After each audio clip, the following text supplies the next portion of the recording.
Hello guys, welcome my to Rinki's house. দেখো আজকে আমি মাছের পাতলা ঝোল বানাবো ডাঁটা, আলু, পটল দিয়ে।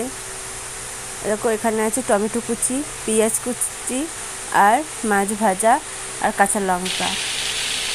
হালকা মানে বেশি মশলা না, খুব হালকা পাতলা ঝোল বানাবো।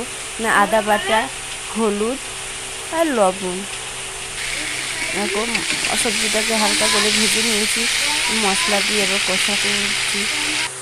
হয়ে গেছে। দেখো এবার জিরেটাকে একটু জিরে ফোড়ন দেবো, ওই একটু হালকা তেল দিলাম। জিরেটা ভাজা ভাজা হয়ে গেলে তরকারিটা ঢেলে দেবো। আর বিশেষ করে মাছের ঝোল যখন মাছ তরকারিটা হয়ে যাবে আর একটুখানি শেষে একটু জিরে ফোড়ন দিলে তরকারির টেস্টটাও অন্যরকম হয়, খেতেও অন্যরকম স্বাদ হয়।